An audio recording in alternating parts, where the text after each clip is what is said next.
Okay, so welcome to this sort of walkthrough for Turnitin.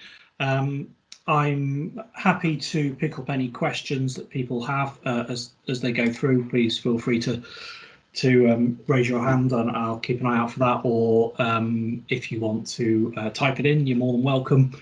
I've got the chat open, or shout out. I wouldn't be not a problem with that. So today's session then, I just want to run through some of the ways in which Turnitin can be used.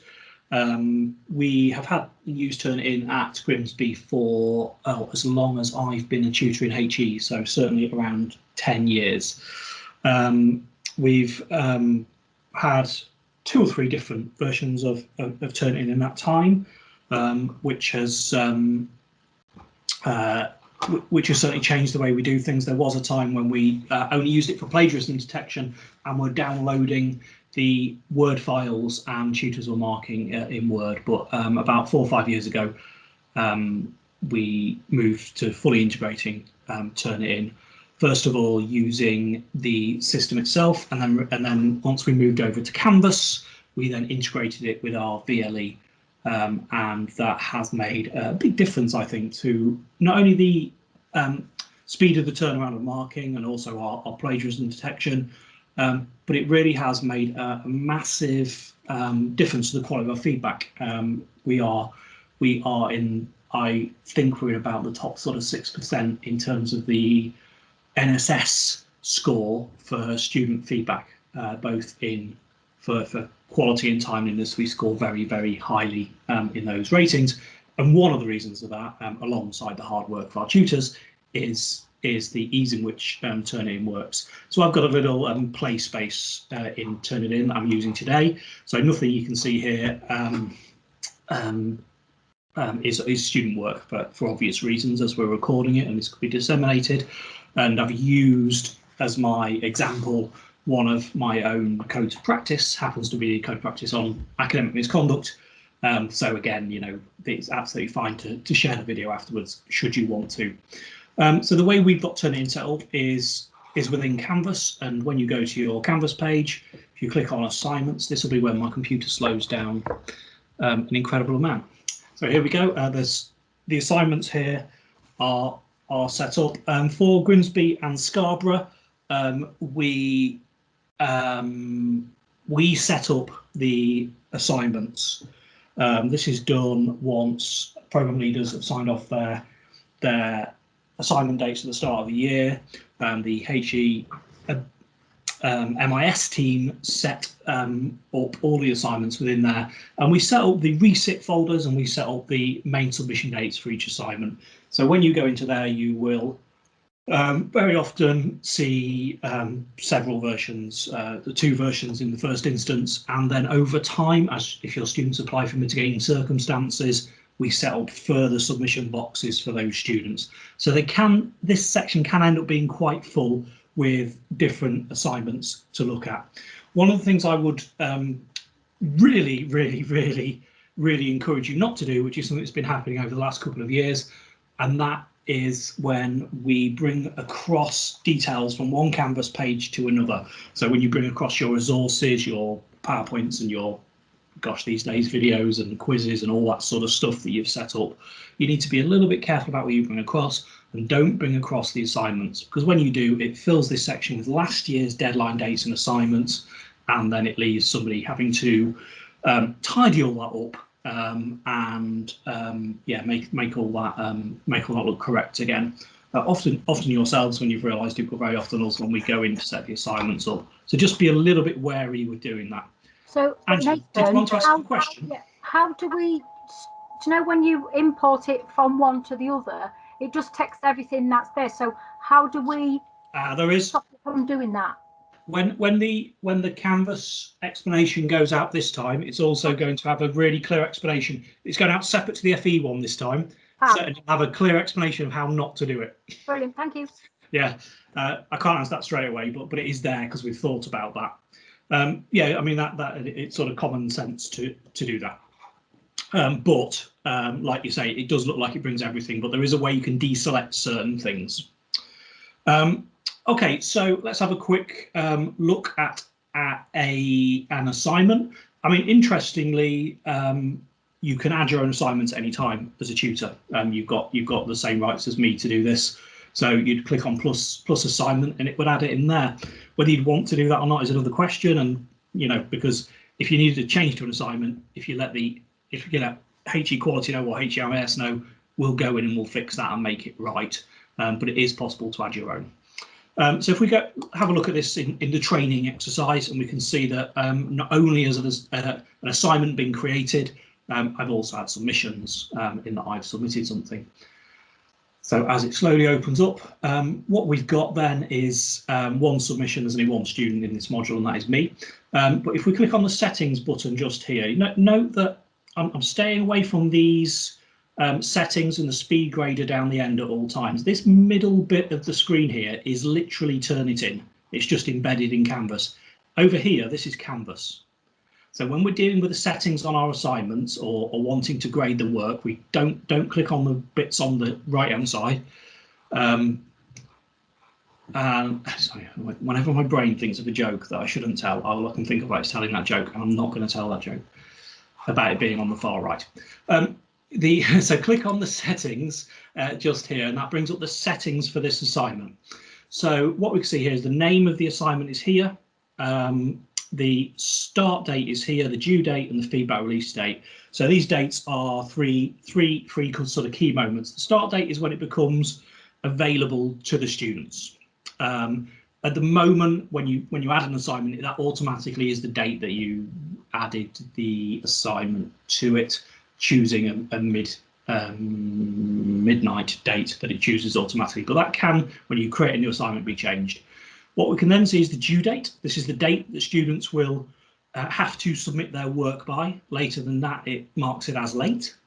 And we can see the feedback release date. When we set up your assignments in Turnitin, we always set that 2 months after the due date. And the reason we do that is because although we have a 4-week marking turnaround, the last thing we want to do is for those to be released early to the students before you're ready for any reason. So if there's been a delay in the marking, if somebody hasn't been here or whatever it happens to be, we don't want it to just tick past that date and that date be, and then the students receive the wrong information or only half the marking is there or whatever the issue might be. So we set it 2 months into the future.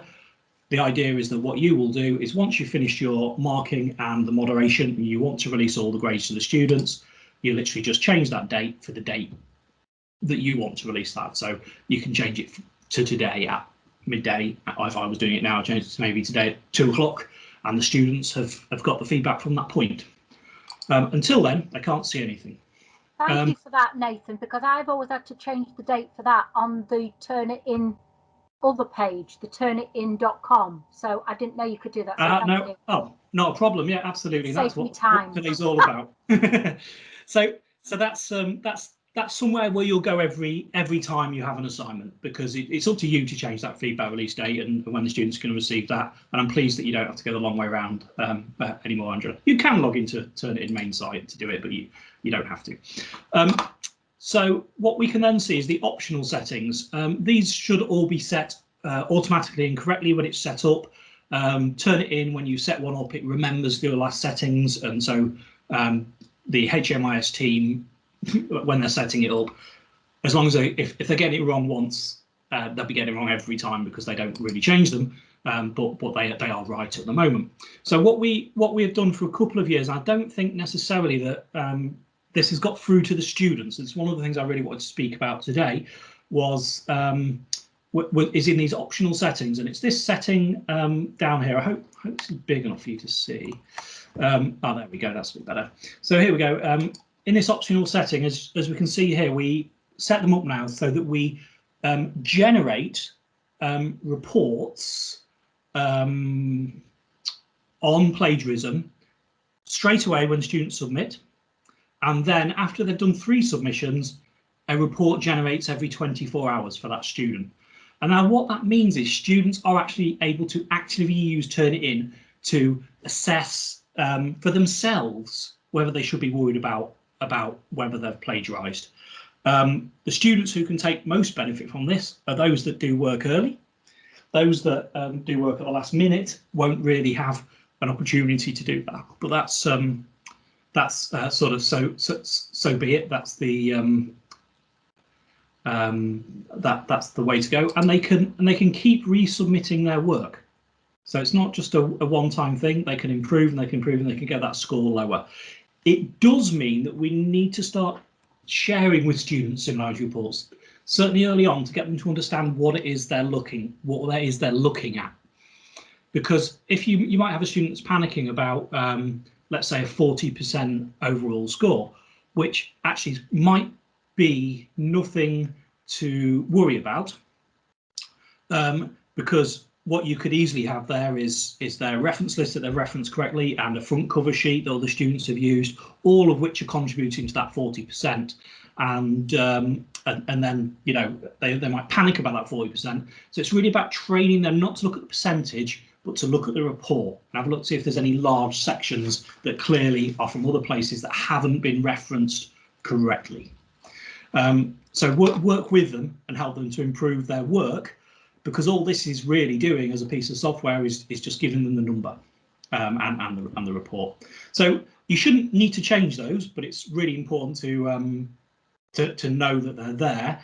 If your students are reporting they can't see their similarity reports, you can always have a look into these settings and the optional settings and just make sure that is ticked, that it hasn't got unticked for any reason.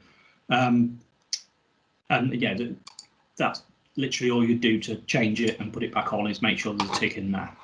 And when you finish with that, you put submit, and that applies it to the whole of this assignment. It won't apply to all your assignments, just the one that you're currently in. That is everything that's I would say on that front end. Yeah. So if we go back to the assignments page and back into my training section, and here we are with my submission. So we don't know it's my submission. Well, I do, obviously, because I did it, but we don't know it's my submission at the moment because we've got anonymous marking set for this assignment and for all your assignments. It is possible to untick the anonymous marking, but we encourage you to follow the anonymous markings. It is a promise we make to our students. One of the things I could say, I've been quite naughty here as a student, because one of the best things a student could do, and something that you should really encourage them to do for your own benefit, is to put their student number in their file name that they've saved it by. So we see this HE11 Academic Misconduct version 1.7 ntc.docx is exactly the file name where that document was stored on our SharePoint site. So that's why that's appeared there. What would make it really helpful when you come to download the student is if they've download the work at the end, which I'll show you how to do in a bit, is try and encourage the students to put their student number in there. Because what it does is it means when you've downloaded it, you don't have to go through them all and rename them as the student numbers to send off to your external examiner. So your anonymous marking is on until you tell it to not be on. So you click on reveal the identity and you type your reason in there. Well, I've put marked. I haven't marked it yet, so that's a bit naughty of me, but I've done it anyway. And we can see that it was submitted by this gentleman, Nathan Michael. Okay, so what we've got here is the basic screen. If you've got 25 students, you've got 25 students listed there. Each one is given a unique paper number, and each one tells you when it was uploaded. That would always be the last time that piece of work was uploaded. So if there's multiple submissions, you just see the final one and the final upload time. Along here, then you've got whether the student has viewed this yet. That's a no with a cross through the I, because at the moment we haven't released it back to the students. We've got the grades that will open this up in grade mark and will allow us to grade the piece of work. Once we've given it a grade, that becomes the number of the grades you've given it for ease of looking down and checking the grades off and filling in your mark sheets, etc. And then similarity, this is the plagiarism detection, and it's come across 74%, which is high and certainly one we would look at in normal circumstances and in these because we're training. We have some additional options here where you can download the paper if you wanted to from here, or you could even delete the paper. Now, one of the things we have had of late, and it shouldn't really occur, but sometimes students have uploaded and then they've uploaded and they've into the wrong box. So they've accidentally submitted into this box, which was about training, when it should have been in a different module. We have quite a few requests through to HEQA at Tech Partnership asking us to delete student submissions, and it's absolutely something you can do by clicking on the 3 dots and by pressing delete. Cool. And that will delete the submission that's there. Okay, so as we've got here, we can jump straight through to the similarity. Although there are 2 options there of clicking on grade or similarity, in this case, it what was I going to say? Oh, you can once you've clicked it, it's opened the next screen. It will, this is where, okay. I have to do some unshare and reshare again because I've selected the wrong thing in the Teams. Once you get to the next screen, you can swap between similarity and grade anyway, so it doesn't really matter which one of those you press on. Please bear with me. So if I stop sharing and put that back on the screen. There we go. So we share again. This is where you'd edit the video, isn't it?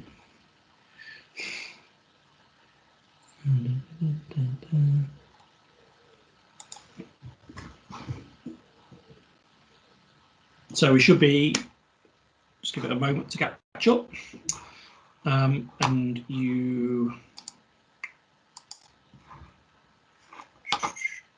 cool. Can someone confirm you can see the thing that says Tech 2020 there now? Yeah, I can see yeah, that. Excellent. So here's my submission. I've actually used our code of practice on academic misconduct, which is available on our website. So yeah, I'll just try and get it to a reasonable size. So you've got a slider along the bottom to change the size of the screen that you're looking at. At the moment, we've got it on because I clicked on the plagiarism view. It's showing me the plagiarism view. What we can see here is the document that's been submitted and all of the bits where examples have been found from lots of places. So it's come to 74%. It actually originally came to it was like 98%, but well, may have even been 100. No, there's some pictures that it couldn't deal with. And that was because this is on the internet. So it found the one from the internet, but I've excluded that source, and I'll show you how to do that in a moment with some other sources on here. So we can see that, like with all of us quality folks in education, we tend to share information between different bodies and boards, and we can see that lots of our code of practice on academic misconduct has a root in lots of other organisations. In fact, if we click on this number here, 74 is the percentage that it is, so that number will change in yours. We can see where things have been submitted before. Net recorder there at 46%, that's ought to be expected to a certain extent. MMU has a source mentioned there, as we can see, which was interesting. I think we've shared a similar source on that one. Probably the most interesting source would be the Higher Education Commission in Pakistan, and I wonder whether that's a similar source or whether they've used our freely available code of practice to develop their own. I'll have to really look at each individual bit to see if that's the case. We can see they're number 3 on that list. So sometimes when you look at this, I mean, we'd be looking at this and we would be straight away preparing this as a case of plagiarism. If it was an essay, there'd be no referencing, and then large parts of it are clearly lifted and taken from other things. But sometimes you come across things that you do want to say, okay, that's understandable because, and you can actually remove those from the list by clicking on the number. and clicking on the View Match Breakdown.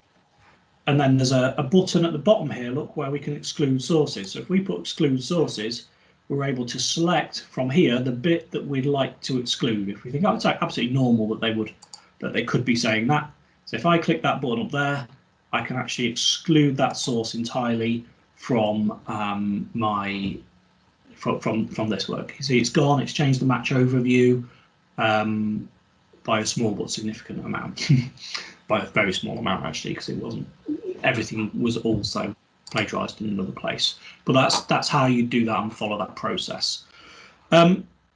If you've looked at this and you're quite satisfied with the level of plagiarism, there's no need to progress any further. If you as a member of staff for working at Grimsby, Scarborough, and soon to be East Riding when the code of practice is fully adopted, and you want to prepare this for potential for an academic misconduct claim, you'd click on this download button and you can download the current review. What that'll do is it will it just takes a moment, so I won't follow it through. It downloads it and saves it as savable as a PDF that you can then add to your plagiarism system, add plagiarism claim. I say I'll just flip to, I've got that already saved on a different screen, but let's press on, because I'm acutely aware that time is flying by much faster than I thought it might. So if you get any concerns about plagiarism that this is highlighted, please feel free to contact HEQA. We've all ran the academic misconduct or system before, so we're all pretty good at looking in and helping you to make that decision. Yeah, then really it's following the code of practice if you have those concerns. You can turn off this layer. Layer makes it sound rather fantastic, but the layer is obviously the match overview layer, and you can turn that on and off just by clicking on that little red thing there. So it's show similarity layer or not. So that's really easy to flick between the two, because Turnitin is not just about finding the problem, it's also about marking. So in terms of marking, this is your marking space really up here. This what it calls the instructor feedback layer. So again, if you want to turn that layer on, you click on it. Oh no, there's nothing to turn off actually. So if we want to have a look at the feedback layer, click on any of these things and it will come up. Now currently we don't make use of the bottom button, which is the rubric and the form, although there are plans once we've sorted our rubric out in community and practice to bring in a rubric, but that just needs a bit more work before we do that. So it won't be this academic year, but we can do it in preparation for next, having had some people trialing it within this year. So I've clicked on this middle one here, which is the feedback summary, and that brings this box up here. Or you can click on the top one here, which are your quick marks. Now, quick marks are preloaded, but you can add to them and remove them yourselves. So if I click on this one, this has got lots that I've added myself. So at one time, I think I was obsessed, because lots of leadership theory involves lots of American spellings. So I actually created my own little quick mark down here about British and American spellings, just to help the students out, which links to the Oxford dictionaries. And you can set these up as you go along. So the whole concept of marking in this is very simple. I guess it's likened mostly to a comments box in a Word document. You're able to either click anywhere in the text or select an area of text. So all I'm doing is left clicking and moving the mouse. When you've done that, this little options box comes up. You can strike through students' work. That'll put a line through it. You can type a comment, which is the middle one there that looks like a speech bubble, and then the one that's a tick within a box is a quick mark. So if I wanted to add a quick mark to that, I could literally click on it and select the quick mark that I wanted to select. That quick mark is then tied to that text. So it's there. You can place it where you like, and that little yellow line, it's quite hard to see on the screen, will appear there. If you want to type a more, sorry, a less generic comment, one should say, you can actually type directly into the box by clicking on the comment, and you can type whatever it is that you want to add. Then do is, if you think, oh, that'd be really useful, I need to say that about, you know, again and again and again, you can actually convert that to a quick mark. You've just got to be a bit more careful with your title. I put pleased to see, so you might say academic authority as the title, and then the text here. Oh no, sorry, yeah, academic title. That, and when you press save, that will be saved as a quick mark called academic authority, and the information that sits behind it is whatever you put. So at the moment, I think it says pleased to see you have, and then it says nothing else. But you can see that's how easy it is to create a quick mark. So that thing that you're saying over and over again to the students, you can quickly add in that process, just like that. You can select very large pieces of text, as large as you like to do it, not a problem. You can select drawings, whatever it is you need to select, and that'll be absolutely fine.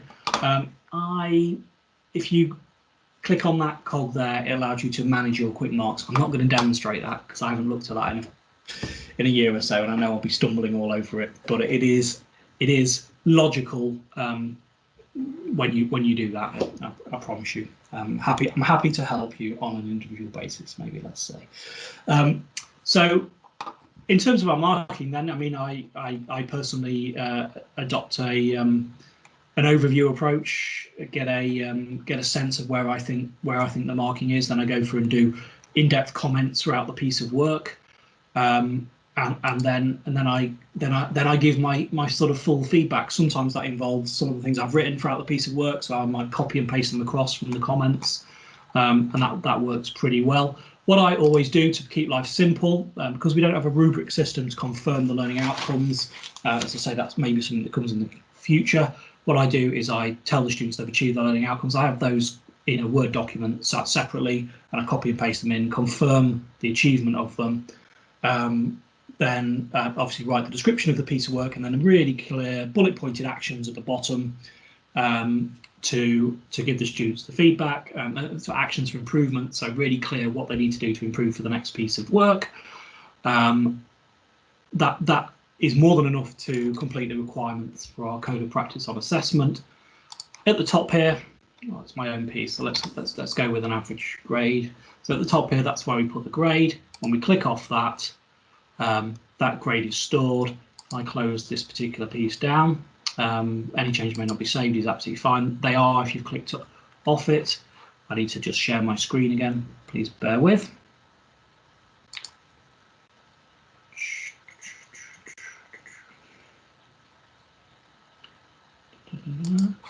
So what we can see when it catches up, what we can see is that grade of 55 has been attributed to that piece of work, and everything is fine. You can, as I mentioned earlier, download pieces to share with you external. You can even do it on individual pieces of work using the three dots, or you can click on download all and download the grade mark PDFs, and that will download a version of the a PDF version of the assignment and all your marking and all your feedback. It is rather frustratingly, all the comments are listed at the end, but that's not the way the students see it, and that's the most important thing. I hope you found today's session interesting. I'm more than happy to catch up with any questions you may have, follow up after today's. Thank you very much, everybody. Thank you for attending. That's great. Thank you. Thanks, Nathan.